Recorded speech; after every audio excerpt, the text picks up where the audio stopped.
ulang balik ya. Sebab kita dapat buku baru ni kan. Baik, tanda awal kematian dia kata iaitulah umur meningkat. Meningkat tak boleh return back balik. Kan? Makna dia tak boleh return back ni umur 46 boleh tak return jadi 23? Tak boleh kan? Makna umur ni meningkat.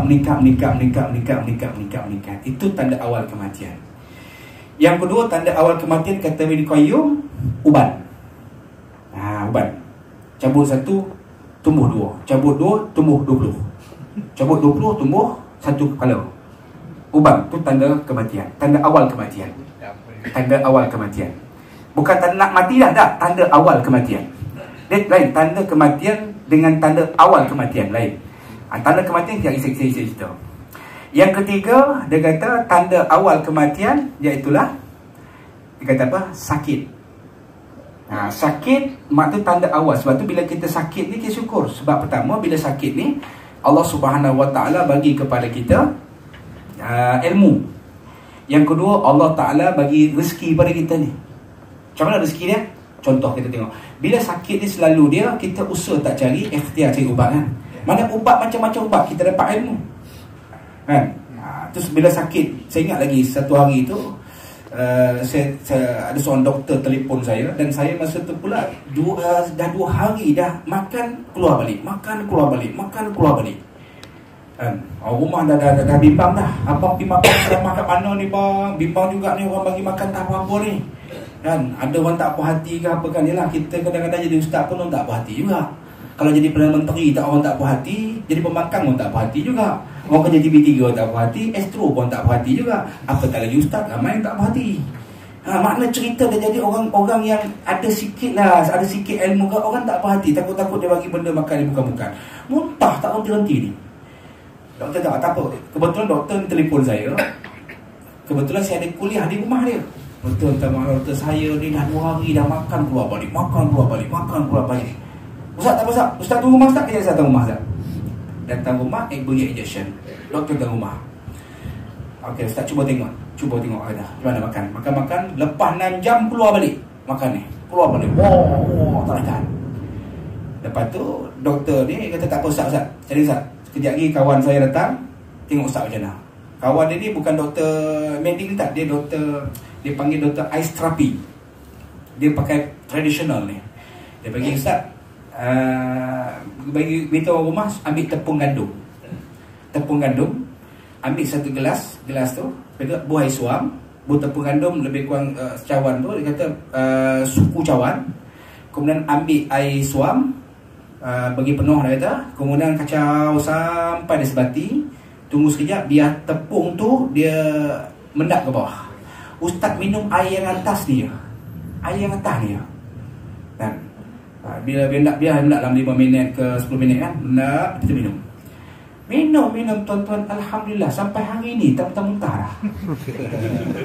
Ilmu tu saya dapat tahun 2005 lepas tu, Masya Allah.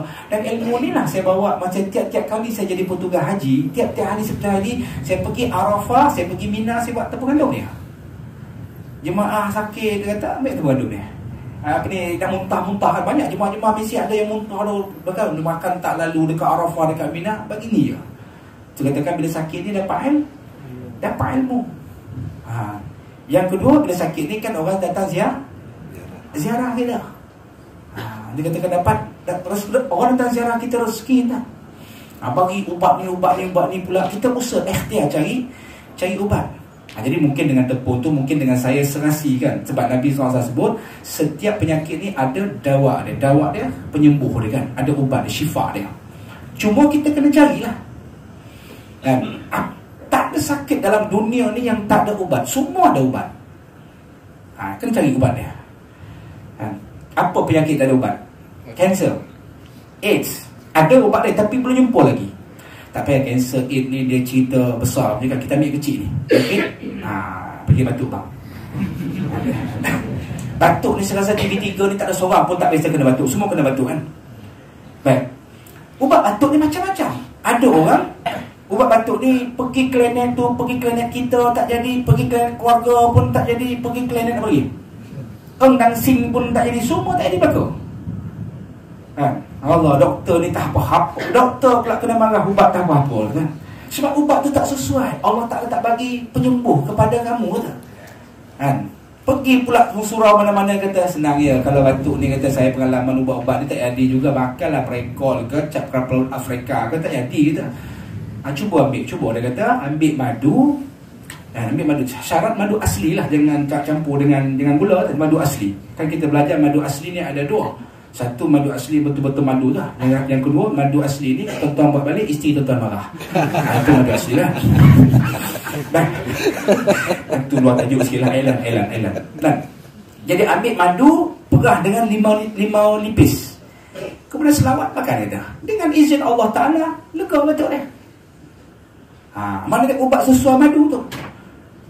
Kawan ni kena batuk pula lah. Kau batuk memang aku dulu tak jadi, ubat kelapa Afrika tak jadi. Kau cuba ni, kau cuba try dah. Kau cuba, dia kata madu bubuh asam limau. Kawan ni makan bertambah kuat batuk dia. Aduh, dia kata. Yang kalau tu tak jadi, kau cuba, dia kata cuba ambil cap kipas udang, perah dengan limau kasturi dia dah. Minum je.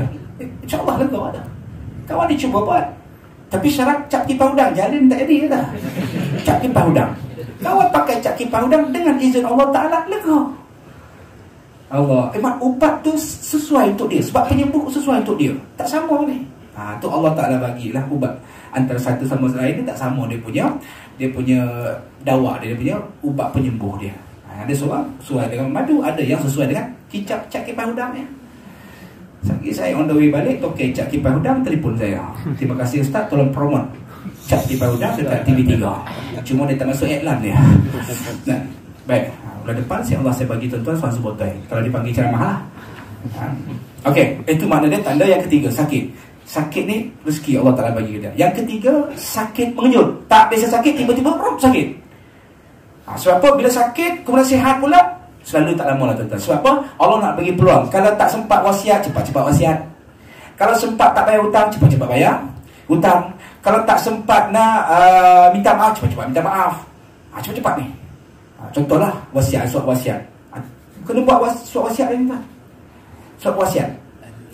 Wasiat ni mudah ya tuan-tuan. Pergi ambil beli buku Ustaz siapa nama Ustaz Rabbani punya adik, Ustaz Asri punya adik, Ustaz Ghazali Ghazali kan, Ustaz Ghazali Ibrahim.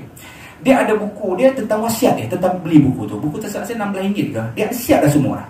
Dah siap semua apa semua, tuan-tuan ambil kopi je. Cuba tukar nama tuan dia. Duit WSP apa semua ni. Rumah kita ada rumah teres. Kalau apa terjadi pada abang, dia kata rumah ni kita bagi hibah nama dia. Hibah ni pemberian hadiah. Pemberian hadiah seorang suami kepada isteri. Itu nama dia hibah. Kalau dibagi paraid, kita meninggal dunia, kita bagi paraid dekat isteri tuan-tuan. Isteri bila suami meninggal, isteri dapat berapa bahagian? Suami meninggal, kita meninggal, isteri dapat berapa bahagian? 1/3. Kita main bubuh ya. 1/8. Bang, 1/8 bang. Kalau anak kita ada 4, ada 5 ke 1/8, isteri kita dapat 1/8 ni banyak mana? Kalau mati ada 3, bilik air bawahnya. Kan? Orang tak semua pancok bawahnya. Sebab tu bagi hibah nama dia. Pembagian hadiah perkahwinan ke apa kan, bagi kepada apa. Jadi itu tulis. Tu kau ambil apa, pergi dekat apa saya sumpah atau cop ya, pemati step cukup. Sebab hari ni macam-macam cerita kan. Kita bila sebut wasiat Allah macam-macam nak mati dah. Orang yang buat wasiat ni tak mati-mati pun, orang tak wasiat dia mati cepat. Mana dia Nabi pun sebut ada dalam hadis kita bagian tulis bayar hutang apa semua kan. Tu mana dia Allah Ta'ala bagi kamu ni daripada sakit tiba-tiba sehat, kemudian tak lama lah. Saya ingat lagi saya ceramah di surau belakang TV3 ni, surau Kekayuan, surau Darul Ikhlas ya. Apa PKNS belakang ni kan ya. Ada seorang tuan haji ni, dia kata, Ustaz, tuan haji ni sekarang ni sakit Ustaz. Oh ya ke? Haji mana? Oh selalu tu. Oh kena. Dia kata dia dah 4 bulan dah tak jumpa Ustaz. Dia kata dia teringin sangat nak jumpa Ustaz. Dia kalau ada banyak jangan buat silap dengan Ustaz kata. Tak ada apa kata, lepas kuliah ni kita pergi rumah dia. Saya pergi rumah dia. Pergi rumah dia, tengok elok, sehat. Kata dia, betul lagi ni kata. Ustaz, Allah Ustaz, berapa bulan tak dengar kuliah Ustaz, ini. Tak apalah, mudah-mudahan sihat lah. Alhamdulillah Allah telah bagi. Itulah, Alhamdulillah saya sekarang sihat dah lega dah. Tuan-tuan, saya balik tu, pagi besok tu, Ustaz, haji ni sekian-sekian dah tak ada dah Ustaz. Allah, apa tak ada sihat, mana sakit mengejut tiba-tiba. Itu yang keempat. Baik, yang kelima, tanda awal kematian dia kata lemah jasmani. Lemah ya. Orang ni sebenarnya kita leweh ya. Tak bermayung. Itu kalau doa pun benar saja. Allah. Kita bisa dengar doa. Bagilah tegang elok sikit. Allahu akbar kan. Slow kalau ibadah. Lemah jasmani itu tanda awal kematian. Tanda akhir kematian kata Ibnu Qayyim Al-Jauzi, yang pertama, hidung jatuh. Hidung jatuh, bukan jatuh ke lantai. Itu tidak. Makna dia dulu tegang, saya dah sombang. Itu tanda awal kematian. Kemudian dahi jatuh. Dulu dahi ni tegang, sekarang dah jadi kondo dan bismillah. Tahu kondo? Ni. Ni macam ni, rasa-rasa macam tak lama lagi dah ni. Ni. Dulu tegang ni, dulu telur lah. Cuba tuan-tuan buat pula. Tuan-tuan dulu nampak saya buat. Itu tanda kedua. Tanda yang ketiga dia kata, tanda akhir kematian ni apa dia? Ni, jari-jari kamu ni melurus ke depan. Jari ni melurus ke depan kata. Itu tanda akhir kematian. Melurus ke depan ni makna dia tak boleh nak gerak ni. Kita panggil cramp lah. Selalu gerak. Tu tanda akhir kematian, tak boleh gerak-gerak. Kemudian tapak tangan dan tapak kaki melurus ke depan. Tapak tangan, tapak kaki melurus ke depan. Itu tanda akhir kematian. Cuba tuan-tuan tengok. Jangan tengok orang lain, tengok kita punya. Tengok, nampak kaya kau dulu. Baik, itu yang keempat. Dan yang kelima kata Ibnu Qayyim Al-Jauzi, iaitulah sendi-sendi di pergelangan tangan, kaki, satu badan ni habis melonggar semua. Itu tanda akhir kematian. Habis buat macam ni, ya, buat macam ni, habis longgar lah ke. Ala kulli hal, kata Ibnu Qayyim Al-Jauzi, kata-kata Ibnu Katsir, jangan kamu tertipu dengan badan yang sihat dan jangan tertipu dengan usia yang muda. Sebab mati ni tak syarat dia tua, tak syarat dia muda. Mati ni syarat dia sampai ajal. Iza jaa ajaluhum la yastakhiruna sa'ata wa la yastaqdimun. Bila sampai ajal seorang manusia itu, tidak sekali-kali akan lambat dan tidak sekali-kali akan cepat. Orang putih kata tadi lah, on the dot tadi. Cuma dari segi kita nak minta Allah Ta'ala panjangkan umur, boleh tak? Boleh. Dulu kan kita biasa baca hadis kan. Hadis cerita tentang bagaimana hadis Abu Hurairah, Nabi SAW cerita mati lagi ni. Abu Hurairah kan meriwayatkan bagaimana Nabi SAW menceritakan kisah ursilal malaikatul maut ila Musa. Satu hari malaikat maut datang kepada Nabi Musa alaihi salam. Kemudian Nabi Musa alaihi salam fasaqat. Nabi Musa pada ketika itu fasaqat. Makna fasaqat, Nabi Musa bubuh penampar kali. Malaikat datang, malaikat maut ni. Tentang malaikat maut. Ya, malaikat maut ni pun dia tak besar mana dia. Dia paling, malaikat yang paling besar ni malaikat Israfil. Jibril dia besar, dia memiliki 600 sayap. 300 belah kiri kanan, 300 belah kiri. Itu malaikat Jibril. Israfil memiliki 1200 sayap. Israfil dia memiliki satu kala kan, 600 sebelah kanan, 600 sebelah kiri. Setiap satu sayap dengan satu sayap ni memiliki warna yang berbeza-beza. Sehingga Nabi kata, a'zamuka khalqika ya Jibril, ya Jibril, sungguh hebat kejadianmu Jibril. Nabi ketika berada di Sidratil Muntaha ni, kan Allah Ta'ala nampakkan muka Jibril dan sebenarnya peristiwa Isra wal Mi'raj kan, dalam surah An-Najmu ayat 13 sampai 15. Allah berfirman apa? Walaqad ra'a nazlatan ukhra inda Sidratil Muntaha. Kan? Kemudian Allah Ta'ala berfirman indaha jannatul ma'wa. Allah Ta'ala memperlihatkan kepada Muhammad hambaku, iaitulah ra'ahu nazlatan ukhra, bentuk tubuh yang sebenarnya Jibril, rupa Jibril yang sebenar. Sebab di dunia ni Jibril tak boleh tunjuk rupa dia sebenar, sebab dunia ni tak muat. Sebab tu dia letakkan di Sidratil Muntaha. Indah Sidratil Muntaha, di Sidratil Muntaha, indaha di sisi Jannatul Ma'wa, di sisi syurga Ma'wa. Ni syurga Ma'wa yang kita semua akan masuk insya-Allah. Amin. Ada Tadi saya ceramah kata nak termak kalau boleh Ustaz nak Firdaus lah Ustaz. Musliman. Kalau nak Firdaus tunggu dulu. Ma'wa ni dekat Sidratul Muntaha, Firdaus ni dekat Arasy Allah. Firdaus dekat Arasy Allah. Kan? Dekat Arasy Allah ni cerita macam mana Nabi SAW bila sampai ke Sidratul Muntaha, Jibril kata apa?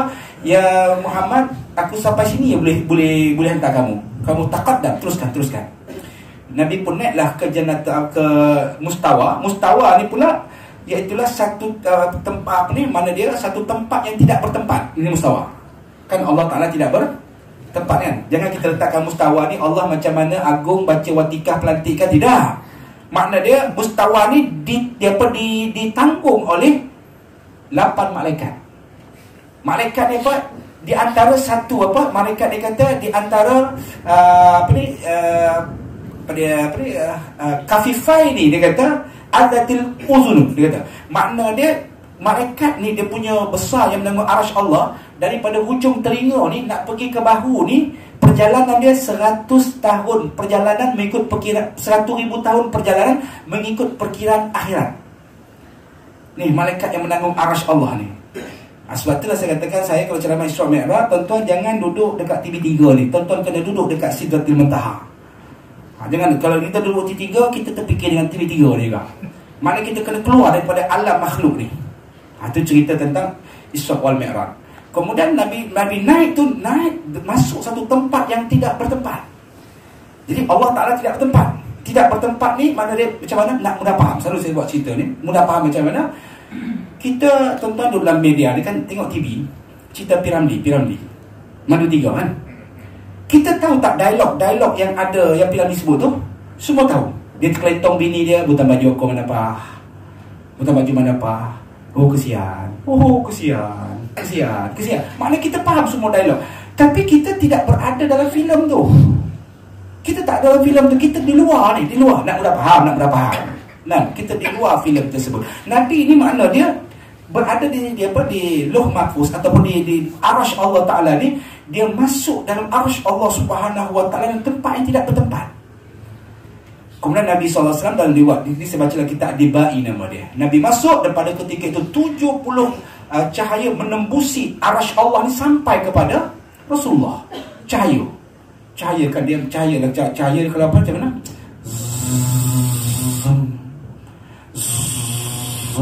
Macam ada sound effect dia sikit kan. Cahaya. Kan kalau penyanyi kan dia bukan dia apa? Dipantulkan cahaya kan. Siapa ni Zain Aziz nak nyanyi. Demi masa hadapan kita. Sound effect tu. Kurang kan. Contoh. Kau tak tahu lagu ni semua. Jangan tunjuk warak lah tengah hari. Makna dia ada cahaya tertembus. 70 cahaya tembus ini di ke Arasy Allah. Ni cerita Arasy ni. Tempat yang tidak bertempat. Lepas tu pada ketika itulah bagaimana disebut Nabi SAW berjalan takadam bertemu dengan Allah. Pertemuan Nabi dengan Allah ni qada fasiqaini ni tak adna dia. Makna dia lebih hampir daripada tali panah tu. Kita panah. Contoh panah sini kan ada tali sini kan. Panah bentuk D terbalik kan. Kita tarik panah kan. Ni panah tak tarik tali sini. Pertemuan Nabi dengan Allah tu dia kata lebih dekat 2 kali ganda daripada tali panah ni. 2 kali ganda macam mana? Mana kalau contoh ni di sini tali panah ni 2 kali ganda ni, 2 kali ganda macam ni tu. Pertemuan Nabi dengan Allah. Maknanya pertemuan kekasih. Kan Nabi dengan Allah kekasih, Habibullah kekasih Allah. Makna kekasih bila berjumpa kekasih ni memang dekat. Senang faham. Tuan-tuan dulu mula-mula menikah nak jumpa kekasih hati kita ni. Pertemuan kita malam tu macam mana? Dekat ke jauh? Dekat ke jauh bang? Dekat. Bukan dekat lagi Ustaz, melekat. Ni nak cerita pertemuan tersebut. Jadi Nabi dengan Allah kekasih pertemuan tersebut. Bila berlaku pertemuan tersebut dekat tu, apa ucapan Nabi ucap kepada Allah? Ni Allah ni pencipta sekalian alam ni. Tak dapat dibayangkan ni macam mana kehebatan, kecantikan kalau dibeza nikmat masuk syurga dengan nikmat dapat melihat zat Allah, jauh lagi dapat melihat nikmat zat Allah lebih jauh daripada nikmat masuk syurga. Nah, ni Nabi di puncak Mi'raj dia. Apa ucapan Nabi? Nabi ucap at-tahiyyatul mubarakatus salawatul thayyibatulillah. Allah menjawab apa? Assalamu alayka ayyuhan nabiyyu wa rahmatullahi wa barakatuh. Nabi tak lupa tuan-tuan dekat TV3 ni. Apa Nabi jawab? Assalamu alayna wa ala ibadika salihin. Malaikat dengar, malaikat jawab apa? Asyhadu an la ilaha illallah wa asyhadu anna Muhammadar Rasulullah. Tuan-tuan biasa baca tak ayat ni? Kau tak baca sedang kita selalu hari baca kan, satu hari lebih 5 kali kita baca. Okay lah, saya nak tanya tengah hari ni, tuan-tuan siapa yang boleh bagi makna dia? RM50 lah saya offer. Tak apalah, hari ni sumbangan banyak sikit lah. Kalau banyak sikit, semua sumbangan saya bagi dekat tuan-tuan. Cuba beli mana 3 saat daripada sekarang.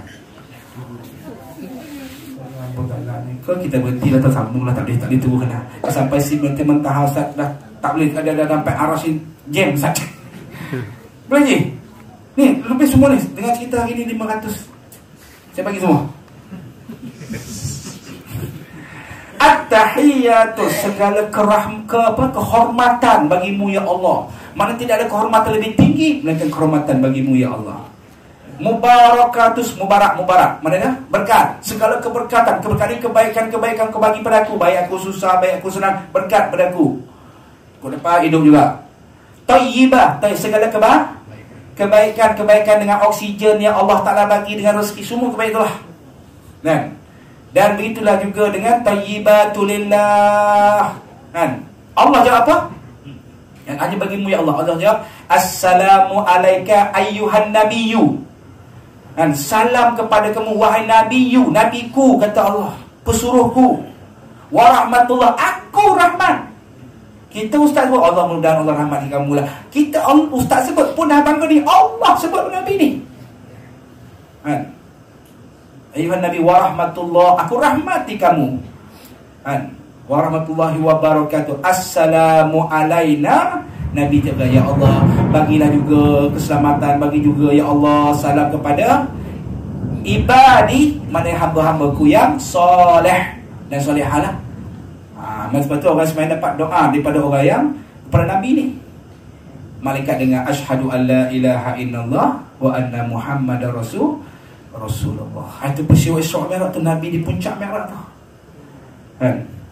Kemudian Nabi SAW terima watikah solat. Saya kena kasih lah, terima watikah solat.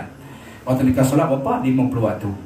Kemudian barulah Nabi SAW melakukan, dalam riwayat Ibn, melakukan kunjungan ke syurga. Syurga yang mula-mula dikunjungi, syurga Firdaus, tempat yang kita nak masuk ni, insya-Allah. Amin. Allah, syurga Firdaus ni tuan. Semua senyum nampak tuan-tuan ni masa amin tak nak syurga Firdaus ni. Ke Jannatul Ma'wa, ke Jannatul Darussalam, ataupun Jannatul Naim. Kita boleh sebut syurga ni macam kita punya, ya kan? Memang tuan-tuan punya, memang kita punya, dengan syarat ibadikas salihin. Sebab tu kan nak jadi masuk syurga Allah, perjalanan daripada Isra wa Mi'raj, perjalanan daripada masjid ke masjid, kemudian berakhir di masjid. Mana ceritakan bagaimana perjalanan ke masjid ni perjalanan yang berat, perjalanan yang payah. Berapa ramai orang yang ada kereta sampai 4 biji tapi tak mampu datang masjid. Kereta ada 7 biji, driver ada 3, tak mampu datang masjid. Ada orang, dia seorang yang boleh menakluki gunung, bukan gunung Everest, gunung berapi dia takluki, tak mampu pergi masjid. Ahli sukan bina badan, angkat kuat ni, angkat, tapi ajak pergi masjid, tak larat, dia kata, tak larat. Tuan-tuan, alhamdulillah, tahniah lah semua pergi masjid. Rajulun mu'allaqatun qalbuhu fil masajid, seorang lelaki yang hati sentiasa ingat di masjid. Macam tu Haji Ramli tadilah. Tu cerita pertemuan. Akhirnya kembali ni saya kasih sikit-sikit, masuk sikit Isra Mi'raj ni. Akhir kembali bertemu dengan Nabi Musa. Nabi Musa kata apa? Muhammad, apa kamu dapat?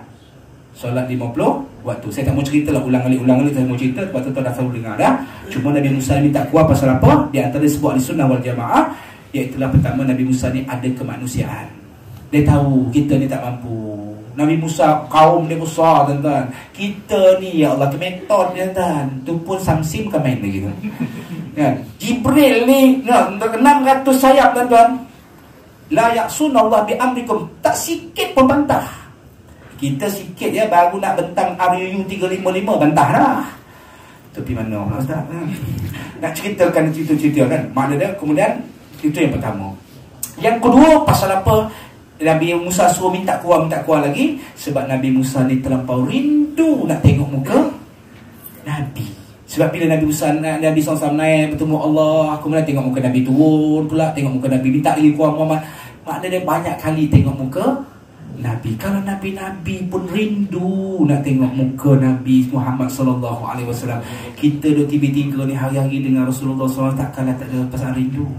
Rindu kan? Allah Akbar. Kita dah nyanyi lah. Kemudian Rehan sebut kan, alangkah indahnya hidup ini andai dapat ku tatap wajahmu ya Rasulullah ya Habiballah. Sedap juga suara saya ni tuan. Nyapa nak ceritakan itu Nabi tuan. Allahu Akbar. Ini banyak cerita lagi tentang dia, berkait-kait tentang bagaimana hakikat daripada Isra wal Mi'raj ni. Pengajaran dia apa? Ibrah dia apa dia? Ada akhirat selepas dunia ni. Ada akhirat selepas dunia yang kita menghuni ni. Puncak kehidupan manusia ni bertemu dengan Allah.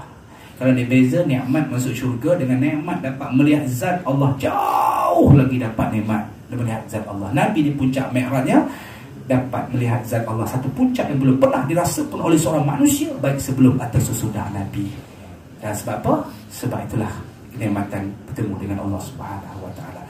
Okey, habis yang pertama, insya-Allah nanti kita akan sambung.